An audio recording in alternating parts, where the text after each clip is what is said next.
ఆవేశపడ్డం మాని మీకొచ్చిన బాధ ఏంటో చెప్పండి, సమాధానం చెప్తాను. నువ్వు అసలు మనిషివా పశువా? నువ్వు మంత్రివా బ్రోకర్వా?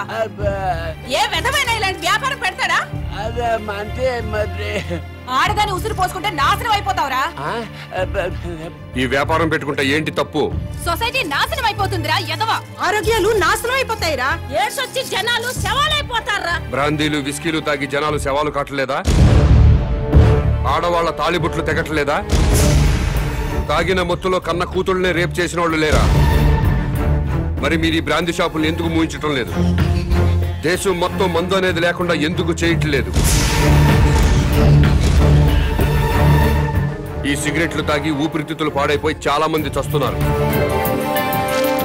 పాన్ పరాగులు గుట్కా ప్యాకెట్లు తింటున్నారు. ఎంతో మంది నోటి క్యాన్సర్ తో చస్తున్నారు.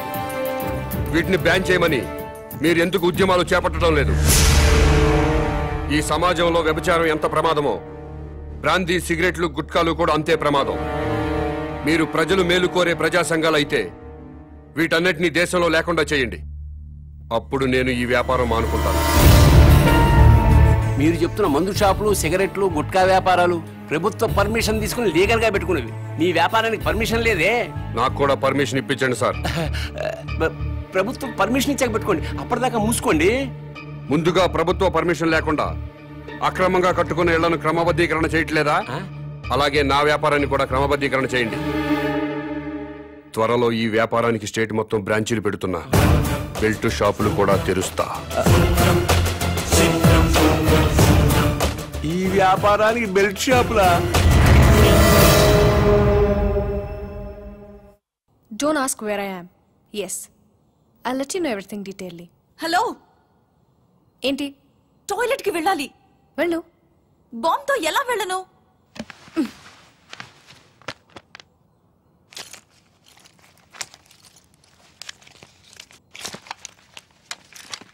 జాగ్రత్త. Be careful. Yeah. Bomb.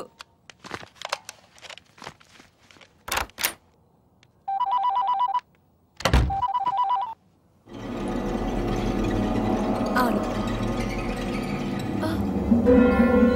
Very good. సరే, నేను ఇక్కడ ఉన్నట్టు నువ్వు ఎవరికి చెప్పక, అర్థమైందా?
నీ కోసం వెతకడానికి పోలీసుల్ని పంపించొద్దని మీ నాన్నకి చెప్పు.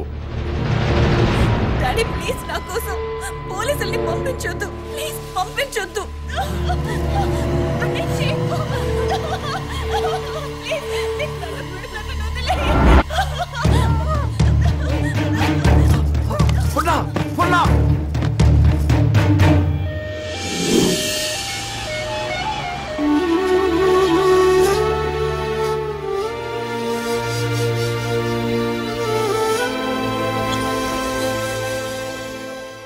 వాడి డిమాండ్స్ ఏమిటో తెలిసిన తర్వాత మూవ్ అవుదాం. అప్పటి వరకు అమ్మాయిని గురించి వెతకటం మానేయండి.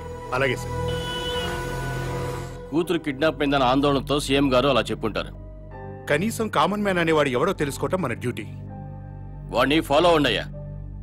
ముఖ్యమంత్రి గారమ్మాయి కిడ్నాప్ ఉదంతం రాష్ట్ర రాజకీయాలని కుదిపేస్తోంది. కిడ్నాపర్ ని పట్టుకోలేకపోవడం సిగ్గుచేటని ప్రతిపక్షాలు దుమ్మెత్తిపోస్తున్నాయి. ఈ విషయం గురించి చర్చించడానికి మంత్రి లోకేశ్వరరావు, ప్రతిపక్ష నాయకుడు జానకిరాం లైవ్ లో సిద్ధంగా ఉన్నారు. మంత్రి గారు నమస్తే. నమస్తే. చెప్పు దీప్తి. ముఖ్యమంత్రి గారి కూతురి కిడ్నాప్ గురించి మీతో మాట్లాడడానికి ప్రతిపక్ష నాయకులు జానకిరాం ఫోన్ లైన్ లో సిద్ధంగా ఉన్నారు. ఏం మాట్లాడతాడంట? మాట్లాడమను. మానభంగం జరుగుతుంది ఒక ఆడకూతురు కాదండి, ఒక రాష్ట్రానికి, ఒక ప్రభుత్వానికి, ఒక అసమర్థతకి. నీ బాధ చూస్తాంటే ఆ మానభంగం నీకు జరిగిందనుకుంటున్నా. రాష్ట్రంలో 1,00,000 మంది పోలీసులు ఉన్నారు, ఒక కిడ్నాపర్ని పట్టుకోలేరండి. మీరు ప్రభుత్వంలో ఉన్నప్పుడు కిడ్నాపులు జరగలేదా? మానభంగాలు జరగలేదా? భూ కబ్జాలు జరగలేదా? వాళ్ళందరినీ పట్టుకున్నారా? చెప్పోయా. Hello hello. ఈ హలో హలో డ్రామాలు చాలా చూసాం గానీ పాయింట్కి రా. హలో మైక్ మైక్ పని చేయటం లేదు. నీకేం పని చేయవని మాకు తెలుసు గానీ ఓ పని చెయ్యి. నిన్ను ఒక వారం రోజులు ముఖ్యమంత్రిని చేస్తాం. కిడ్నాప్ అయిన ముఖ్యమంత్రి కూతురుని తీసుకొస్తావా? నువ్వు తీసుకొస్తే మేము రాజకీయ సన్యాసం చేస్తాం, లేకపోతే నువ్వు రాజకీయ సన్యాసం చేస్తావా? చెప్పు. చేస్తాను, నన్ను ముఖ్యమంత్రి చేయండి. నువ్వు కూడా సీఎం అయిపోదామనే ఏంటి? ఎలసలు గెలకుండానే 24 గంటల గంటలో అమ్మాయి నేను ఇక్కడ తీసుకొస్తాను, లేకపోతే నా రాజకీయ జీవితానికి. కరెంట్ ఇప్పుడే పోవాలా? అమ్మ టైం అంటూ లేదురా, ఎప్పుడు తీసేస్తున్నారు. ఏ ప్రభుత్వం అయినా కావాలని పవర్ కట్ చేయదు బ్రదర్. రాష్ట్రంలో అందరి అవసరాలు తీర్చాలి కదా.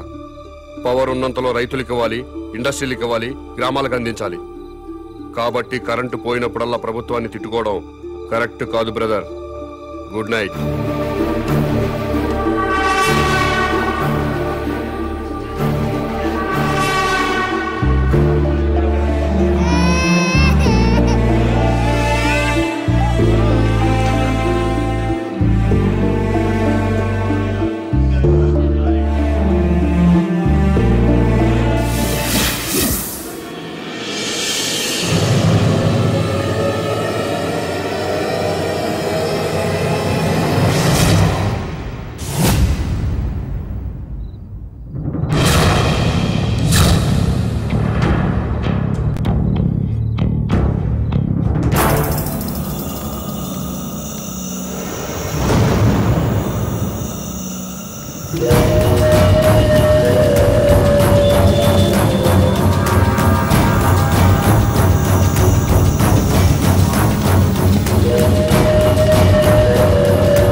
మొత్తం పవర్ కట్ చేశారు కదా?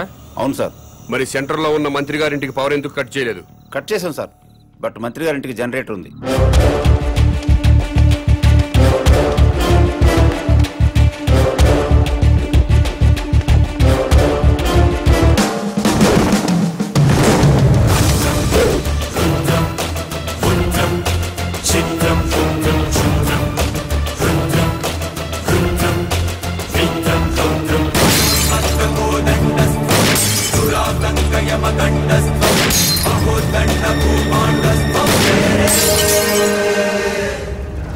ఏమైందయ్యా?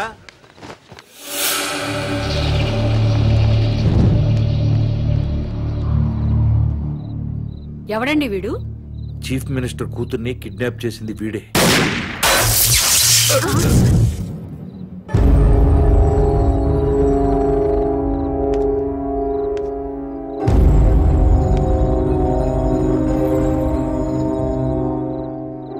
ఈ ఏరియాలో ఉన్న ప్రజలందరి ఇళ్లలో కరెంటు పోయింది. మంత్రివి, మీ ఇంట్లో మాత్రం కరెంటు ఉండటంలో అర్థం ఏంటి? ఈ 2 గంటలు ప్రజలు కరెంటు లేక అవస్థలు పడుతున్నప్పుడు మంత్రివి, మీ ఇంట్లో మాత్రం పవర్ కట్ లేకుండా ఎంజాయ్ చేయడం న్యాయమేనా? మా ఇంటికి అక్రమ కనెక్షన్ ఏమీ లేదు. జనరేటర్ అధికారులే పెట్టారు. మంత్రివి, మీ ఇంట్లో జనరేటర్ పెట్టినప్పుడు నిన్ను ఎమ్మెల్యేగా గెలిపించిన ప్రజల ఇళ్లలో ఎందుకు జనరేటర్స్ పెట్టలేదు? ఏ మీరు ప్రజల కంటే గొప్పవాళ్ళా? మీరు ఎప్పుడు పడితే అప్పుడు కరెంటు కట్ చేసినా ప్రజలు ప్రభుత్వానికి సహకరిస్తున్నారు. కరెంటు పోయి మళ్ళీ వచ్చేదాకా చెమటలు కక్కుకుంటూ అవస్థలు పడుతున్నారు. మరి మీరెందుకు కరెంటు పోయినప్పుడు ప్రజల్లాగా అవస్థలు పట్టలేదు? ప్రజలకి పవర్ కట్ చేస్తూ మీ నాయకులు మాత్రం జనరేటర్స్ తో, ఏసీలు, ఫ్రిడ్జ్లతో ఎంజాయ్ చేయడం తప్పా కాదా? ఎస్, తప్పే.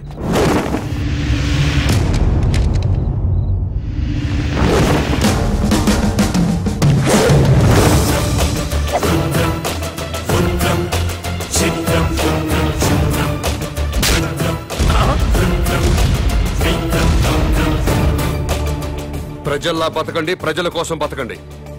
ప్రజలు నవ్వినప్పుడే మీరు నవ్వండి, ఏడ్చినప్పుడు మీరు ఏడవండి. ప్రజలు బాధలు పడుతున్నప్పుడు ఆ బాధలు పంచుకుంటూ సేవ చేసినప్పుడే ప్రజాసేవకి అర్థం సార్.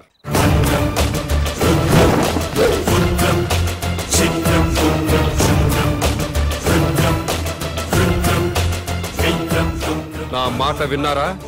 మేరా భారత్ మహాన్. వినలేదా? మేరా బాల్ కి బరాబర్.